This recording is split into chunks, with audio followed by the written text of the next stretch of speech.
This is PTV World. I am Syed Shabahat Ali and you're watching Fault Lines. Ever since Afghan Taliban have taken control in Afghanistan, there has been a clear uptick in number of attacks taking place inside Pakistan.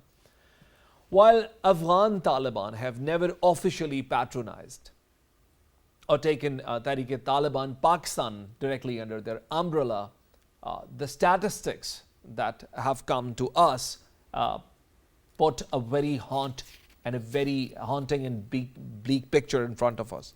And the statistics report that since July 2018, January 2023 has been the worst month with regards to the number of attacks, where 134 people have lost their lives in 44 different attacks across Pakistan. Amid all of this, in the backdrop, Pakistan recently sent a high-powered delegation to Afghanistan, led by Defence Minister Khwaja Asif, flanked by some very important dignitaries from Pakistani side, and presented hardcore evidence to Afghan Taliban that without their support and without their umbrella, Taliban Pakistan would not have been able to inflict us the wounds that we carry today. Team Fault Lines have prepared a package. Watch the package before I bring my first guest to the program.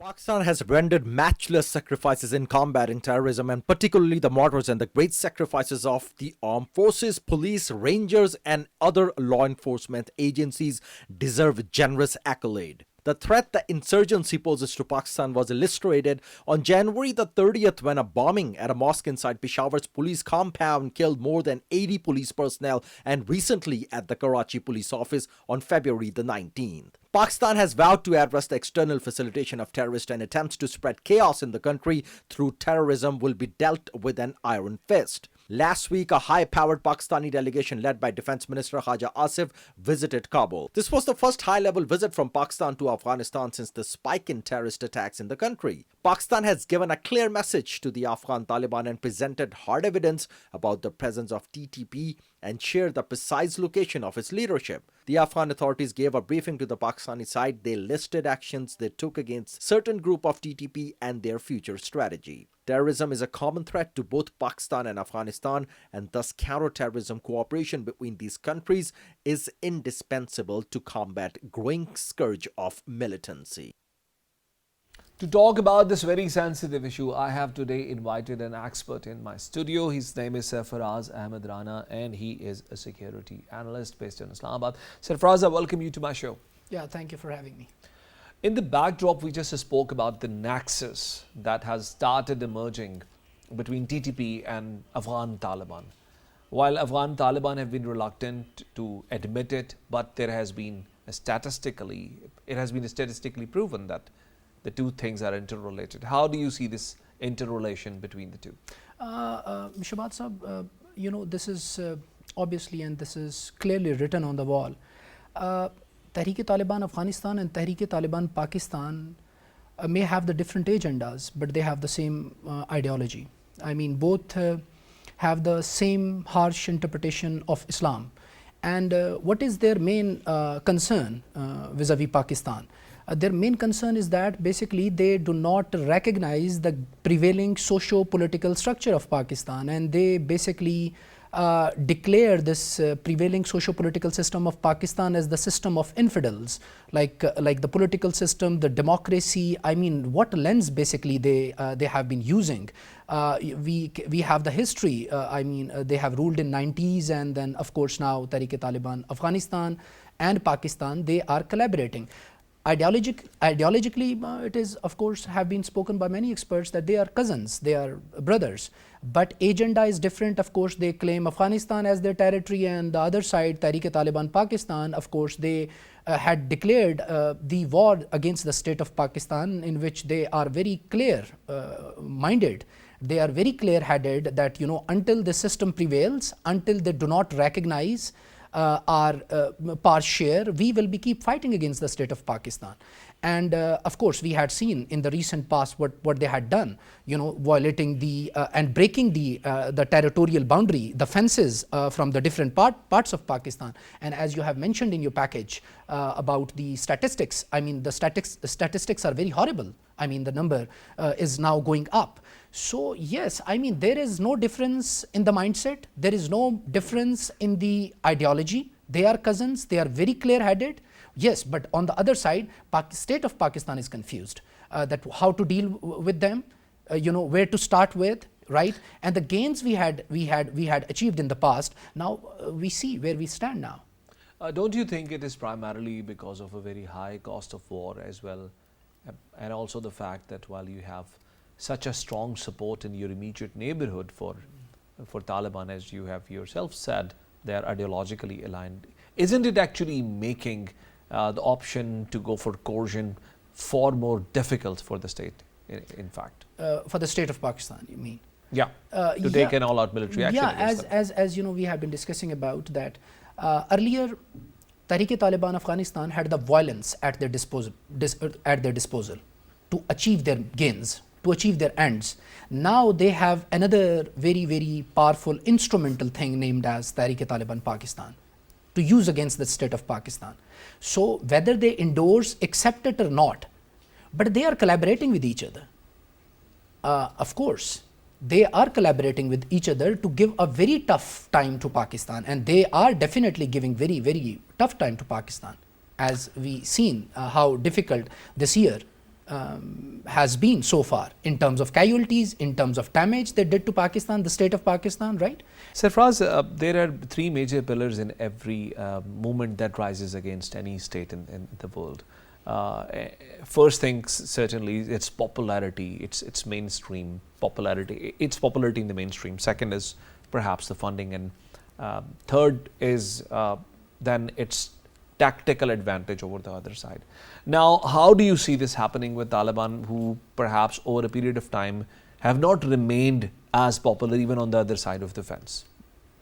I would disagree for two reasons. For example, you said they are not popular. If they are not popular in Afghanistan, how they controlled the entire Afghanistan and how they basically secured the victories in one province after the other, right? Number one, I mean, that is quite a debatable and contested argument that they are not popular. If they are not popular, how they basically achieved the victories and gains in Afghanistan and how they came into power, that is a question mark. Again, as far as the tactical advantage is concerned, I again disagree that Pakistan probably first of all, Pakistan may have the tactical advantage against the Taliban. And if you don't, I mean, I initially thought that they're very popular. You said they're not. But do you believe with all of this happening in Afghanistan, Taliban would be able to maintain their so-called popularity, their contested, their debated popularity in Afghanistan if things go on like that? Because the economic turmoil and political turmoil has made Afghanistan a first for them. Yeah, that is very important question you at the moment raise. For example, the sustainable, how they are going to sustain the level of popularity. Why? Because the sustainable, the sustainable, how you are going to sustain the popularity, that is basically prerequisite and precondition to the well-being of the Afghan people. So economic conditions are going down the drain with each passing day. The conditions are global inflation plus the economic conditions in Afghanistan. So I believe that basically the economic thing, the social welfare thing, that will make them unpopular in Afghanistan. So I don't think so they are going to sustain for a very longer period this popularity thing. Eventually, in one way or the other, of course, that is a one aspect, economic is one aspect, and also the civil right and social rights, right?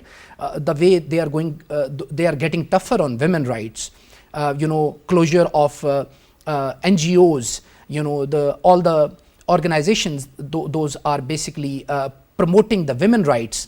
I was checking the facts and statistics, almost 200 organizations are being shut down in Afghanistan, which were basically protecting and promoting the women rights.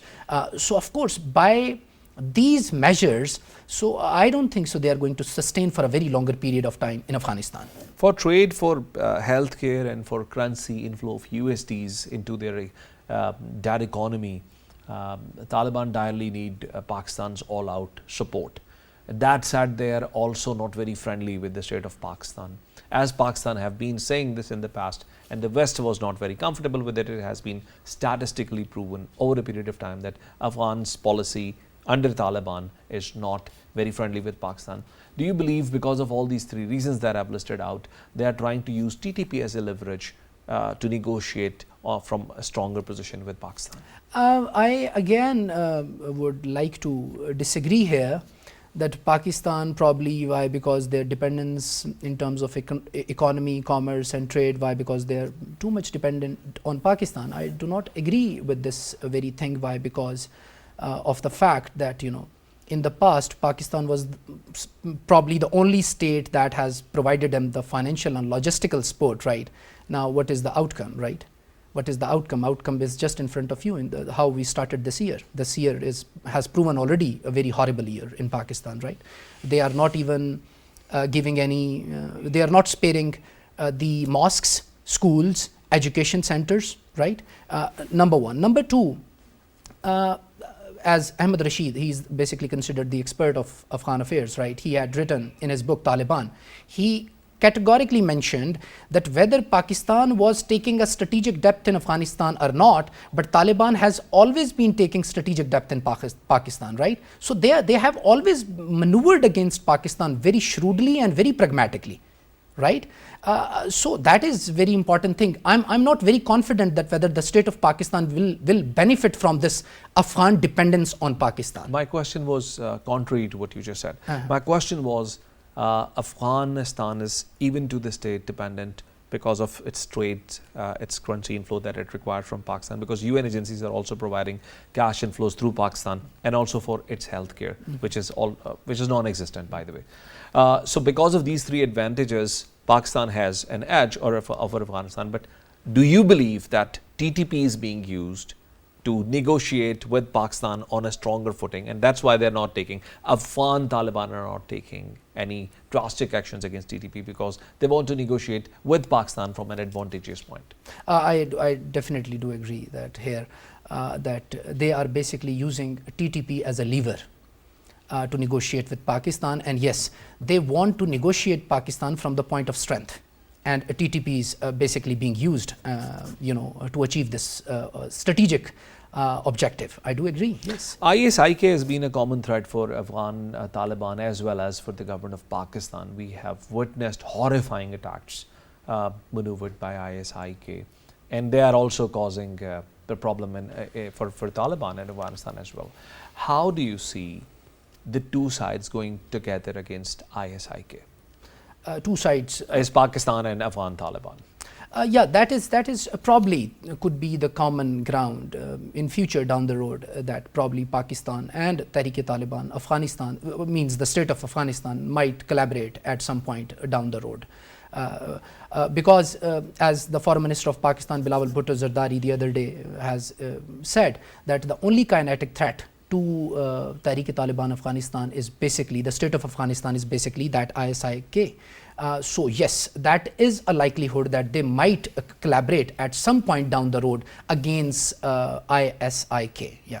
And the way Pakistan has been dealing with the threat of TTP, what do you think can be the next step? Because there is a limit to everything. The state of Pakistan is far more powerful than this group of goons operating isolatedly.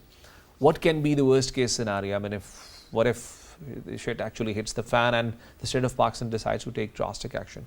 What do you think can be a doomsday scenario for TTP?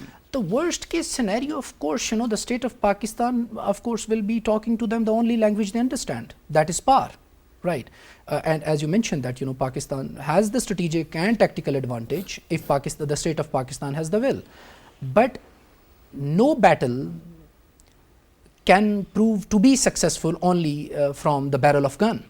You have to do something, by putting something, your own house in order. First thing, as I'm talking about the, sympathizer, those operate on their behalf in Pakistan, they are far dangerous than the TTP itself in Pakistan. Why? Because just only one fatwa and the Pakistan is completely closed from, Karachi to Khyber. We all see that in the past. So worst case scenario, of course, Pakistan will eventually launch a military operation against them, number one. But before Pakistan launch a military operation, Pakistan has to consult with all the regional powers, for example, China, for example, Russia, for example, some Central Asian states. Why? Because there is a Shanghai Cooperation Organization which Pakistan is now member, and there is a mechanism in Shanghai Cooperation Organization named as R capital A capital T capital RAT, Regional Anti-Terrorism Mechanism, right? And a Shanghai Cooperation Organization has a spirit to fight against three main dangers. For example, separatism, extremism and terrorism. So Pakistan has to take these two great powers into confidence. I mean, if you disagree with great powers, okay, let me say the big powers, right? So big powers into confidence before Pakistan launch a military operation against them. Why? Because here the common thing is that terrorism, extremism and separatism. These are the common challenges faced by Russia, China and of course Pakistan. So Pakistan has, because mechanism, I already told you, mechanism is already there, RAT. Right? So Pakistan has also the experience to fight against these ragtag forces. I always call them the ragtag forces. They are not the disciplined forces, right? So taking the great powers or big powers in confidence, number one. Number two, getting house in order. Number three, Pakistan has to, to produce a narrative and strong narrative this time within Pakistan, right? And Pakistan has to empower some enlightened and educated ulmas. Why? Because you and myself, by sitting on TV, cannot fight against them, right? So the only right people are the educated and enlightened ulama. They can produce a very powerful narrative, to counter their narrative. Why? Because the problem is with the narrative. Do you believe they are left with any narrative on earth? I remember the times when United States had attacked Afghanistan. And I remember people in mosques were talking about Taliban as if they are saints. But we are not living in the same times, are we? I again disagree with you here. I mean, if they have not left with, as you said, with any narrative, where they are getting the manpower, where they are getting the suicide bomber. Number two. Number three, they have one of the most powerful weapon which you and myself underestimate, that is the power of jihad, right? And how, as I told you, that the harsh interpretation of Islam to wage a jihad or a war, right, against the state of Pakistan, which is run by the system led by the infidels, right? The political system, the social system, the system of democracy. Why? Because they reject the system of democracy. They left the system because they have their own shuras and they have their own mindset, right? So they are still being driven by that same medieval mindset, the Stone Age mindset. Now Pakistan has to decide that whether Pakistan has to operate between the modern mindset or the medieval mindset. That is the most important difference, distinguish. I disagree that they have a very, very strong narrative, a narrative of jihad, to declare a war easily and to motivate and inspire people on the name of jihad. Thank you very much, Sarfraz Ahmed Rana, for being guest in our program today and for enlightening us with your thoughts. Thank you. Ladies and gentlemen, this was the first topic of our program, and the second topic, like always, is an international topic, and we are going to today talk about the attack by Israeli forces and by the Israeli settlers on the innocent Palestinians. Now, it's quite interesting to note that while Palestinian Authority and Israeli authorities were already in negotiations in the seaport city of Aqaba, there was an attack that took place in the settlement area of Nablus, where Israelis set the houses ablaze where people were actually living, and also caused a lot of damages to other infrastructure. Instead of contesting this, instead of condemning this, the state of Israel threw all out military support behind these attacks. In fact, one of the remarks that came from Israel's defense minister got a lot of attention of the international community, and let me quote him. He said, Yoav Gallant is his name, and he said that the terrorists should be met. Terrorists are the people whose houses are attacked, by the way. Terrorists should be met with justice, either to be brought to the court of law or to the cemeteries. Imagine anyone from the Palestinian authorities using similar language. What would have been the response of the West? More importantly, United States is apparently also shying away from throwing all out support behind this act of brutality, this time, which is not a very common sight. Team Fault Lines have prepared a package watch the package before I bring my guest to this part of my program. Israel continue carrying out crimes against humanity in Palestine. Every year, hundreds of attacks have been carried out by Israelis living in illegal settlements against Palestinians and their properties in the occupied West Bank. Israeli settlers have set dozens of Palestinians' homes and cars on fire in Huwara, a town in the occupied West Bank city of Nablus, in the worst outburst of settler violence in decades. Settlers committed shootings, arson attacks, and beat Palestinians with metal rods and rocks, which killed one Palestinian, injured hundreds, according to Palestinian media reports. Several elements of Israel's new far-right administration are fully fledged members of the settler movement, who have variously called for the full annexation of the West Bank. Israeli forces carried out 3 large-scale raids in Palestinian cities since the new government took office, killing dozens of Palestinians. Last year was the bloodiest on record in the West Bank since the Second Intifada. Israel and Palestinian security officials met in Jordan for the first high-level talks in years aimed at calming tensions. A joint communique from the Jordan summit expressing readiness and commitment to work immediately to prevent further violence was not just undermined by the rioting in Huwara, but by members of the Israeli government.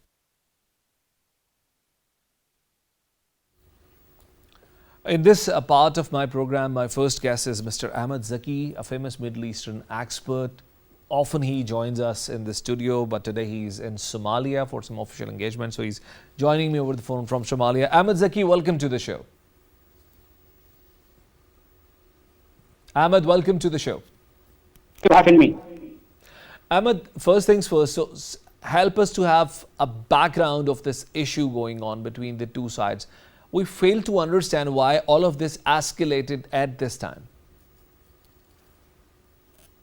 As we know that for the last 3 years, Israel have almost like 5 different government, and that 5 different government, each government came with the coalition, weak coalition. And the last government which came again is the long ruler of Israel for the last 1.5 decade, is the Benjamin Netanyahu, one of the extremists against the Palestinian independence or Palestinian rights.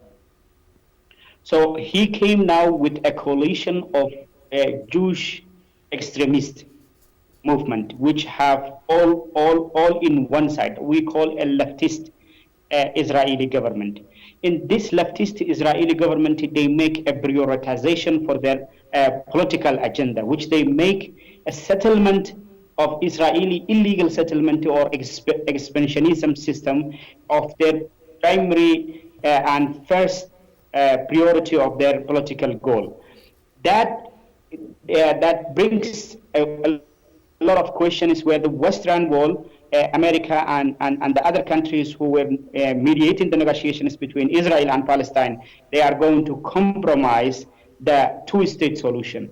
This is all about the new administration of the Netanyahu and its political agenda, which is pushing back to Israeli civilian, not Israeli militant. I'm not talking about the Israeli government. I'm not talking about the Israeli Palestinian movement who are against the Israel. This is Palestinian civilian population leaving their home country, and Israel legalize it to push that people away from their land and forcefully to take their land. Now, as you have pointed out, political reasons behind all of this, but there must be a reason for the state of Israel to get into this confrontation right after taking charge. I mean, this prime minister is now in office for over 15 years. I mean, he's won the elections again, and at a time when he is facing some very serious charges of corruption against him. Do you believe all of this is only to garner further political support, or do you suspect to be some other behind the curtain agendas that he's pursuing at the moment? Do you believe there are political reasons behind it other than he garnering, the Prime Minister Netanyahu garnering further political support, or do you believe this expansionist agenda has some behind the curtain reasons that we are not aware of? Usually it's from the public so that he can get a majority government, that he will not need to have any sort of a coalition or a weak coalition as we call it. the main reason that he's creating this tension, get a lot of support from Israelis or extremistic Israelis who are always supporting to take the land from Palestinian people. That is number one. And number two agenda here is that American foreign policy in Middle East is directly clear when it came to the Republican government. But when it came to the democratic government, they always try to play a mediation role. And that is how he wants to clarify his message to the Biden administration that we are not going to entertain any sort of negotiation between Israel and Palestine. You should have to be with us or you should have to be against us. And this is where that Biden administration is going to face a critical question is in local American politics when they are not taking Israel when they are broken international law. If you see the Blinken, Foreign Secretary of America, he said that Israel, what they did, the decision that the government of Israel made is regrettable. But he didn't make any sort of action. He didn't make any plan that we are going to take action against Israel by breaking the international law. So that is very clear that they are putting a lot of pressure on democratic government of America. And Zaki, also do you believe it's going to make the job of American mainstream politicians more difficult, because certainly it's a world where social media is taking the news everywhere, if not the mainstream media covering it. There is social media that is telling you the true story. Would it not make the all-out support for Israel that United States has been historically extending, would it not be more difficult this time? This time it will be more difficult because the international media, when it came to the social media. The question is that how we should have to understand the background of how Israeli politicians control the American political system when it came to the Middle East interests of America. This is most of the Senate members or Congress members of the Americans. They come with the support of Israel.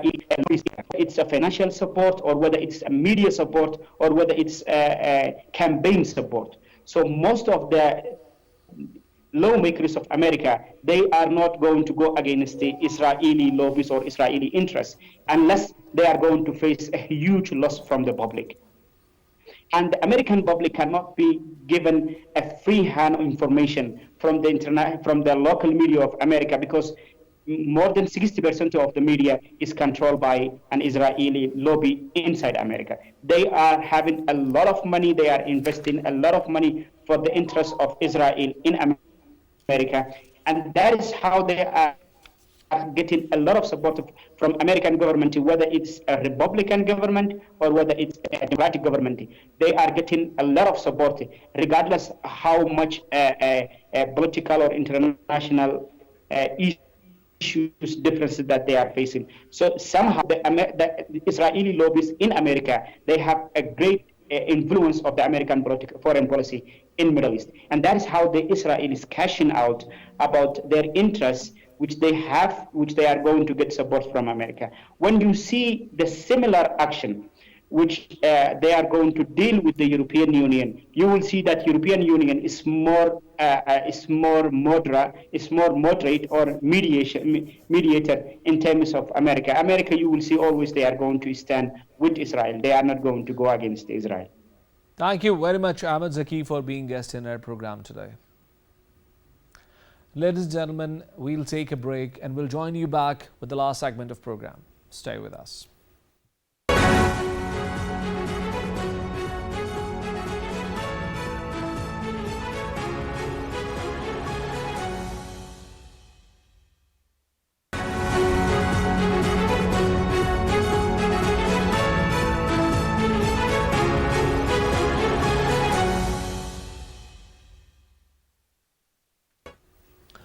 Ladies and gentlemen, as before the break we were discussing with Ahmed Zaki, the atrocities against the people of Palestine have crossed all levels.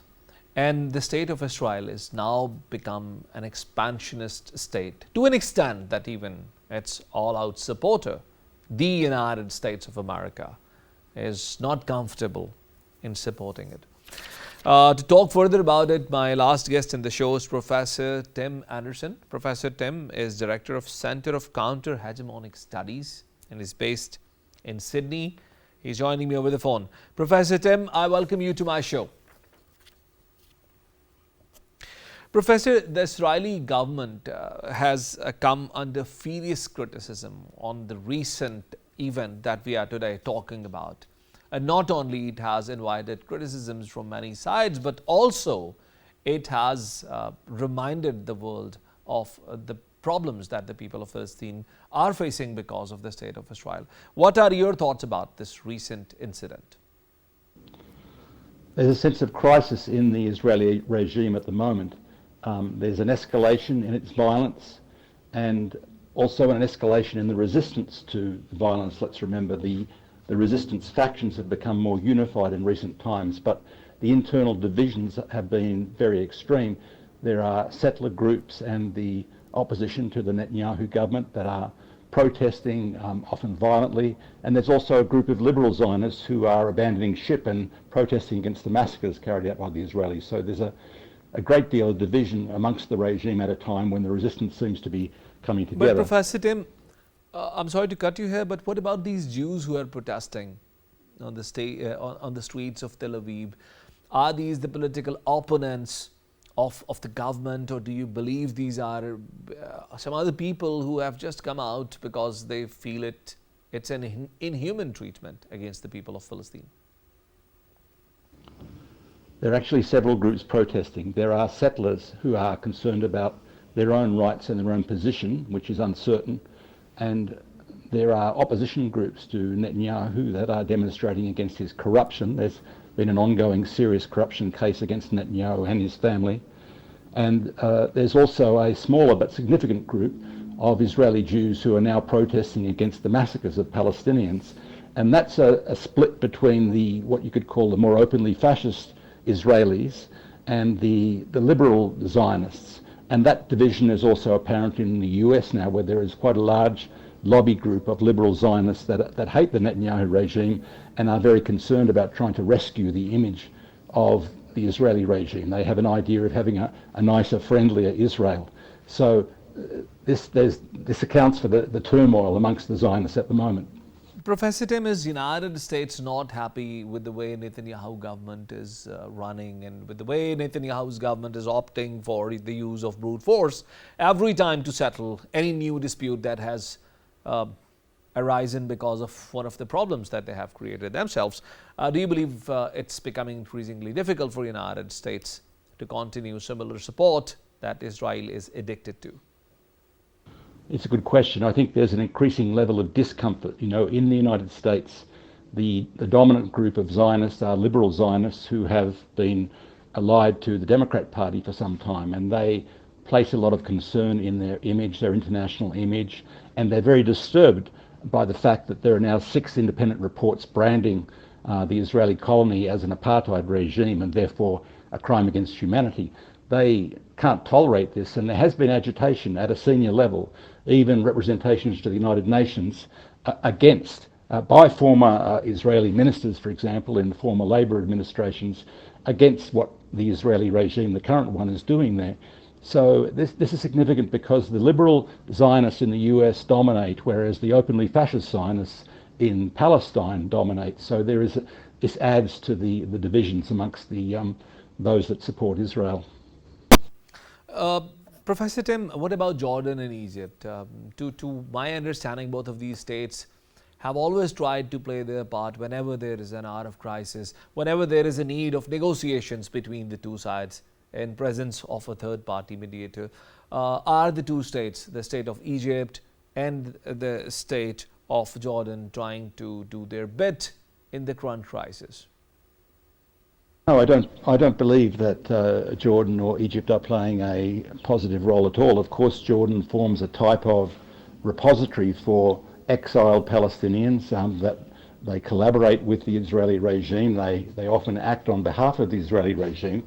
The significant resistance in the region is really coming from, as has been openly acknowledged, Iran. Iran is the one that arms the resistance.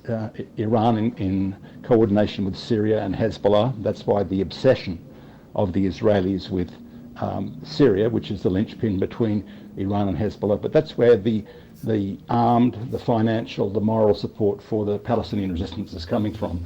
And I think it's significant that in recent months, the factions have come together. After the murder of Qasem Soleimani, for example, all of the Palestinian resistance factions came out and acknowledged their debt to Iran, to Soleimani. And similarly, in Syria, in Damascus, Damascus received Hamas, which was the one faction of the resistance that was alienated because they joined with the Al-Qaeda groups during the so-called Syrian revolution. So there's been a significant regional consolidation of what they call the axis of resistance, and that's what's really upsetting and obsessing the Israeli regime. For example, they speak about their fear of an Iranian land bridge. They say it's an existential threat to the Israeli colony. An Iranian land bridge means that there will be integration in all terms between Tehran and the Mediterranean, and that's the joining forces of Iran, Syria, Hezbollah and the Palestinian resistance is something that the Israelis really fear. And Professor Tim, what do you believe is the strategy of the state of Israel to deal with this conflict? Do you believe opting for coercive means is the only strategy that they are left with? Well, look, the Netanyahu regime has dominated Israeli politics for at least 15 years. The so-called liberal Zionists have been frozen out for quite some time, and that helps account for their isolation. And of course, Netanyahu is known for radically expanding the colonization of the West Bank, for example, helped at times by former President Trump, but every other US administration has turned a blind eye to that. Now, in that context, of course, with the corruption charges against Netanyahu, there are some who will say that really a lot of his political desperation at the moment is to remain in power so he doesn't end up in jail, and at the same time carrying out some sorts of stunts, as I said, with the help of Trump in the past, who tried to recognize the colonization of East Jerusalem and the annexation of the Syrian Golan, for example. So Netanyahu does what he thinks may play to the extremists and the dramatic gains, supposedly, for the colony, which will distract from his own situation. But there are many who will say that really there is a serious short-term game going on because he faces the real threat of being jailed over the corruption charges. Thank you very much, Professor Tim Anderson, for being guest in our program. Ladies and gentlemen, Israel, Palestine, occupation, bloodbath, fire, use of brute force, every time, an entire humanity not listening to the cries and woes of the people of Palestine is not a new story. It is the same story which keeps reoccurring, and we will keep reminding you of the duties as independent international community. We'll join you next week with another program. And until then, Allah Hafiz.